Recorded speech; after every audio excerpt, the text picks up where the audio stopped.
अब तो भारत की तरह म्यांमार भी रोहिंग्या मुसलमानों को भगा रहा है। भारत तो सिर्फ भगा रहा है, म्यांमार तो उन पर गोले बरसा रहा है, जिसके वजह से लाखों रोहिंग्या मुसलमान नो मैन लैंड्स में फंस गए हैं, जहां ना तो उनको पानी मिल रहा है, ना ही खाना मिल रहा है, ना तो उन्हें बांग्लादेश अपने अंदर आने दे रहा है और ना ही म्यांमार।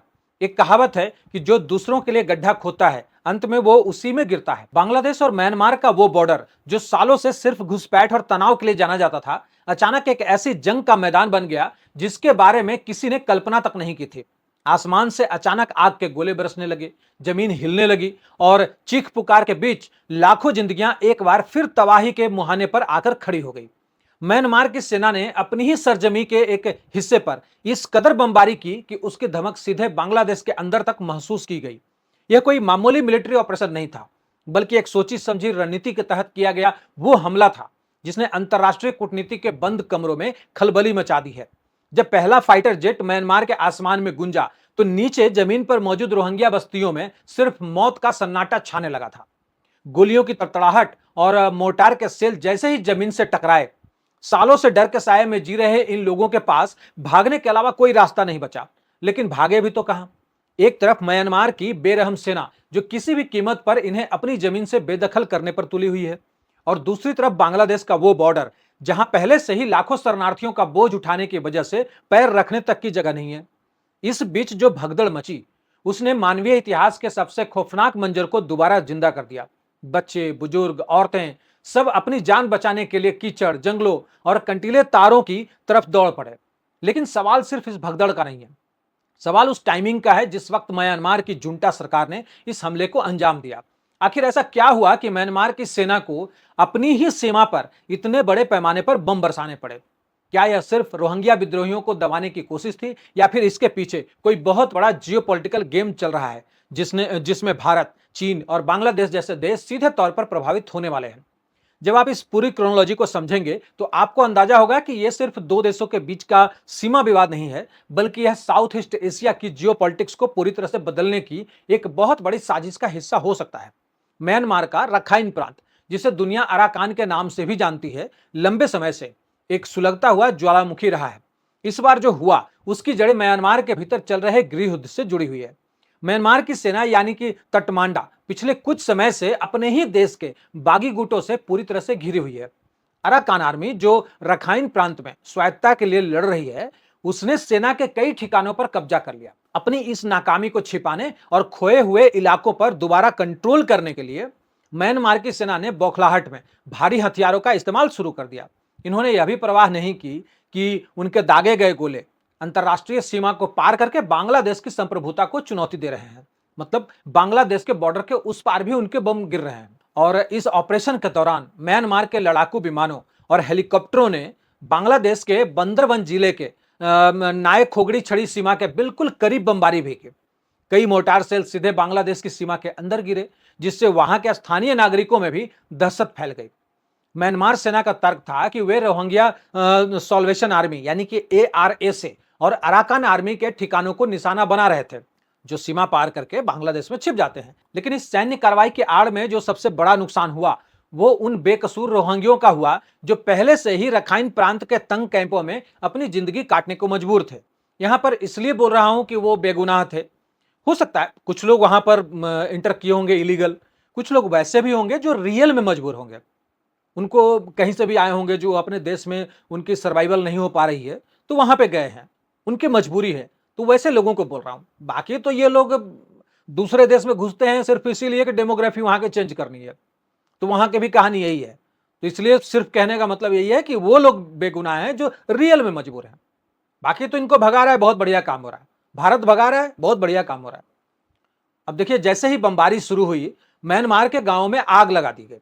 यह कोई नया पैटर्न नहीं है, बल्कि म्यांमार सेना का पुराना 4 कट्स फॉर्मूला है, जिसके तहत वे विद्रोहियों को रसद, फिंडिंग, सूचना और नए रंग रूटों से काटने के लिए पूरे के पूरे इलाकों को ही तबाह कर देते हैं। इस बार इस फॉर्मूले की चपेट में बांग्लादेश बॉर्डर से सटे वो हिस्से आए जहां रोहिंग्या आबादी घनी है। बमों के फटने से जो बारूदी धुआं उठा उसने यह साफ कर दिया कि म्यांमार की मिलिट्री जुंटा अब किसी भी अंतर्राष्ट्रीय नियम या फिर कानून की परवाह नहीं करने वाली है। जब आसमान से बारूद बरस रहा हो तो जमीन पर इंसान का विवेक काम करना बंद कर देता है। म्यांमार की सेना के हमलों के बाद जो भगदड़ मची, उसने जंगलों के रास्तों को इंसानी लाशों और मलबे से पाट दिया।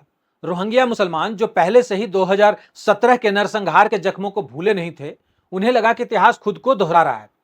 अपनी जान बचाने के लिए जैसे ही वे नाफ नदी और पहाड़ी रास्तों की तरफ भागे, म्यांमार सेना ने पीछे से मोर्टार दागने बंद नहीं किए। वो दागते रहे। लोग अपने सामान, अपने घर, यहां तक कि अपने पीछे छूटे बीमार रिश्तेदारों को छोड़कर सिर्फ नंगे पैर दौड़ रहे थे। इस भगदड़ का सबसे दर्दनाक पहलू यह था कि बांग्लादेश ने इस बार अपनी सीमाओं को पूरी तरह से सील कर रखा था। बीजीबी को सख्त निर्देश थे कि किसी भी नए घुसपैठियों को देश के अंदर दाखिल होने नहीं दिया जाएगा। अब जरा स्थिति को समझिए। पीछे मौत बनकर खड़ी म्यांमार की सेना और आगे में कटीले तारों से बंधी बांग्लादेश की सीमा और साथ में बंदूक लिए खड़े बीजीबी। बीच में नो मैंस लैंड में लाखों की संख्या में भूखे प्यासे लोग फंस गए। जब म्यांमार की तरफ से एक के बाद एक बम गिरते तो इस नो मैंस लैंड में भगदड़ मच जाती। लोग एक दूसरे को कुचलते हुए सुरक्षित ठिकानों की तलाश में भागते। इस अफरा तफरी में कई बच्चे अपने माता पिता से बिछड़ गए और कई लोग बॉर्डर पर लगी बारूदी सुरंगों मतलब लैंड माइंस का शिकार हो गए। म्यांमार की सेना ने रणनीति के तहत बॉर्डर के उन रास्तों पर पहले ही लैंड माइंस बिछा रखी थी जहां से रोहिंग्या भाग सकते थे। सोचिए ये स्थिति आ गई है वहां पर। जैसे ही भगदड़ में लोगों के पैर इन सुरंगों पर पड़ते, जोरदार धमाके के साथ पूरा इलाका दहल जाता। यह सिर्फ एक मिलिट्री एक्शन नहीं था, यह भागते हुए लोगों को बुरी तरह से खत्म करने या उन्हें हमेशा के लिए डरा देने का एक क्रूर चक्रव्यूह था, जिसने अंतरराष्ट्रीय मानवीय संगठन को भी बेबस कर दिया। इस बमबारी ने बांग्लादेश की राजधानी ढाका में सियासी भूचाल ला दिया है। बांग्लादेश के लिए यह स्थिति गले की हड्डी बन चुकी है। पहले से ही कॉक्स बाजार और कुतुलपोंग जैसे इलाकों में 10 लाख से ज्यादा रोहिंग्या शरणार्थी रह रहे हैं, जिससे बांग्लादेश की अर्थव्यवस्था, सामाजिक ताना बाना और सुरक्षा व्यवस्था पूरी तरह से चरमरा चुकी है। ऐसे में म्यांमार की सेना द्वारा उनके बॉर्डर के अंदर बम गिराना और नए शरणार्थियों को उनकी तरफ धकेलना बांग्लादेश को सीधे तौर पर उकसाने जैसा था। बांग्लादेश सरकार ने इस पर बेहद तीखी प्रतिक्रिया दी है। म्यांमार के राजदूत को बार बार तलब किया गया और सख्त लहजे में विरोध पत्र सौंपा गया, लेकिन म्यांमार की जुंटा सरकार पर इसका कोई असर नहीं हुआ। बांग्लादेश के सामने सबसे बड़ी चुनौती यह है कि वह मिलिट्री के स्तर पर म्यांमार से सीधे तौर पर नहीं उलझना चाहता, क्योंकि ऐसा करने से पूरा रीजन एक बड़े युद्ध में झुलस सकता है। लेकिन साथ ही अपनी संप्रभुता के उल्लंघन को बर्दाश्त करना भी उसके लिए नामुमकिन होता जा रहा है। बांग्लादेश के जो आंतरिक सुरक्षा विशेषज्ञ हैं, उनका मानना है कि म्यांमार जानबूझकर ऐसी परिस्थितियां पैदा कर रहा है ताकि बांग्लादेश भड़क उठे। रोहिंग्या संकट अब सिर्फ मानवीय मुद्दा नहीं रहा, बल्कि यह बांग्लादेश के लिए एक नेशनल सिक्योरिटी थ्रेट बन गया है। अब जरा सोचिए, यहां पर बांग्लादेश को यह एहसास हो रहा होगा कि जब उनके लोग इंडिया में इंटर करते हैं इलीगली, तो इंडिया को कैसा फील होता है। सेम कंडीशन अभी बांग्लादेश के साथ में हो रहा है। कैंपों के भीतर पनपते क्राइम, हथियारों की तस्करी और चरमपंथी गुटों के उभार ने ढाका की रातों की नींद उड़ा रखी है।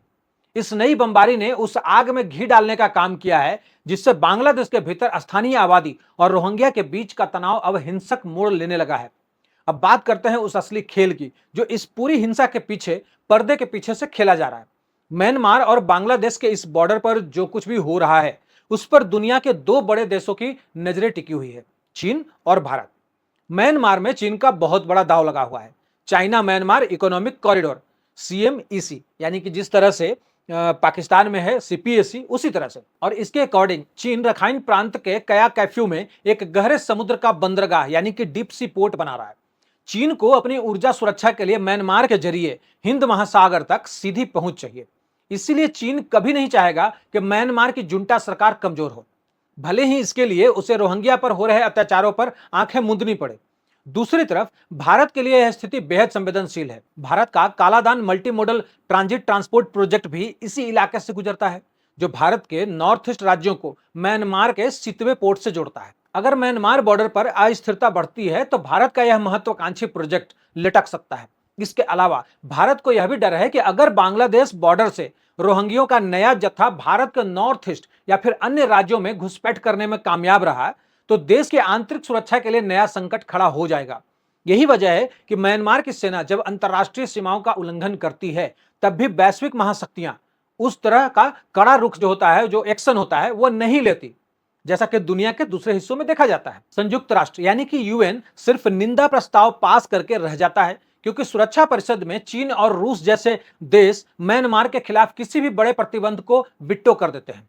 इस कूटनीतिक कवच का फायदा उठाकर म्यांमार की सेना बेखौफ होकर अपनी दमनकारी नीतियों को अंजाम दे रही है और इस पूरे खेल में पिस रहे हैं वो लोग जिनके पास ना तो कोई नागरिकता है और ना ही कोई देश है। इस पूरी बमबारी और भगदड़ के बीच एक ऐसा सच भी है जिसे मुख्य धारा का मीडिया अक्सर नजरअंदाज कर देता है। रखाइन प्रांत में सिर्फ रोहिंग्या मुसलमान ही नहीं रहते, बल्कि वहां रहने वाले बौद्ध समुदाय के लोग भी म्यांमार सेना की इस क्रूरता का शिकार हो रहे हैं। म्यांमार की सेना किसी एक समुदाय के खिलाफ नहीं, बल्कि हर उस आवाज के खिलाफ युद्ध लड़ रही है जो लोकतंत्र या फिर स्वायत्तता की मांग करती है। और ये एक तरह से सही भी है। कोई भी देश नहीं चाहेगा कि हमारी जो इंटीग्रिटी है उस पर कोई आंच आए, चाहे वो कोई भी कास्ट हो, कोई भी कौम हो, कोई भी हो। देश के खिलाफ अगर कोई जाएगा तो उसके अगेंस्ट में कार्रवाई होनी ही चाहिए। अब वहां पर फाइटर जेट से क्लस्टर बम भी गिराए जा रहे हैं। जब फाइटर जेट से क्लस्टर बम गिराए जाते हैं तो वो ये देखकर नहीं गिरते कि नीचे घर किसका है। बॉर्डर के इलाकों से आ रही रिपोर्ट्स बता रही हैं कि म्यांमार सेना ने अपनी कार्रवाई को छिपाने के लिए पूरे रखाइन प्रांत में इंटरनेट और संचार सेवाओं को पूरी तरह से ठप कर दिया है। ब्लैकआउट की इस आड़ में क्या क्या जुल्म ढाए जा रहे हैं, इसका अंदाजा सिर्फ उन जख्मों से लगाया जा सकता है जो भागकर बांग्लादेश की सीमा पर पहुंचे लोगों के शरीर पर दिखाई दे रहे हैं। जले हुए अंग, छर्रों के निशान और भूख से तड़पते बच्चे, यह उस सैन्य तानाशाही का असली चेहरा है जो सत्ता में बने रहने के लिए किसी भी हद तक जा सकती है। इसके साथ ही रोहिंग्या कैंपों के भीतर सक्रिय मानव तस्करों मतलब ह्यूमन ट्रैफिकर्स का नेटवर्क इस भगदड़ का फायदा उठाने के लिए तुरंत सक्रिय हो गया। जैसे ही सीमा पर अफरा तफरी मची, इन तस्करों ने मजबूर लोगों को सुनहरे सपने दिखाकर अवैध नावों के जरिए मलेशिया, इंडोनेशिया या फिर थाईलैंड भेजने के नाम पर मोटी रकम वसूलनी शुरू कर दी। कई नावें समंदर की लहरों में समा गई, लेकिन उनकी खबर लेने वाला कोई नहीं था। यह एक ऐसा दुष्चक्र है जिसमें एक बार पैर फंसने के बाद सिर्फ मौत ही इंसान को आजाद करती है। बांग्लादेश बॉर्डर पर म्यांमार की सेना द्वारा बरसाए गए ये बम सिर्फ बारूद के गोले नहीं थे, बल्कि ये उस अंतरराष्ट्रीय व्यवस्था के ताबूत में आखिरी कील की तरह है जो दुनिया में शांति और मानवाधिकारों की रक्षा का दावा करती है। आज रोहिंग्या संकट उस मोड़ पर पहुंच चुका है जहां से वापसी का कोई रास्ता नजर नहीं आता। म्यांमार उन्हें वापस लेने को तैयार नहीं है, बांग्लादेश उन्हें और अधिक समय तक रखने की स्थिति में नहीं है, और वैश्विक शक्तियां अपने अपने आर्थिक और राजनीतिक फायदों को तोलने में मसरूफ है। लेकिन इस पूरे परिदृश्य में जो सबसे बड़ा और कड़वा सवाल उभर कर सामने आता है वो ये है कि क्या दुनिया वाकई इतनी बेबस हो चुकी है कि इस पूरी कौम को उसकी आंखों के सामने नक्शे से मिटाया जा रहा है और सब खामोश है। आज जो बम बांग्लादेश की सरहद पर फटे हैं, कल उनकी गूंज और आगे तक जा सकती है, क्योंकि इतिहास गवाह है कि जब भी किसी एक हिस्से में अन्याय और हिंसा की आग को नजरअंदाज किया जाता है तो उसकी लपटें धीरे धीरे पूरे महाद्वीप को अपने चपेट में ले लेती है। अब सोचना हमारा काम है कि क्या हम एक ऐसे दौर में जी रहे हैं जहां ताकत ही इकलौता सच है, या फिर कभी इंसान की वो आवाज भी गूंजेगी जो इन सरहदों पर बहते खून को रोक सके। इस पूरी घटनाक्रम पर, म्यांमार सेना के इस आक्रामक रुख पर और बांग्लादेश की इस लाचारी पर आपकी राय क्या है? क्या आपको लगता है कि संयुक्त राष्ट्र या फिर भारत जैसे बड़े देशों को इस मामले में सीधे दखल देना चाहिए, या फिर इस सुलगते हुए मुद्दे से दूरी बनाए रखना ही समझदारी है? अपने विचार कमेंट सेक्शन में जरूर साझा कीजिए। आज के लिए इतना ही। वीडियो को लाइक से सब्सक्राइब करना मत भूलिए। अगले एपिसोड में मिलता हूं, तब तक के लिए जय हिंद।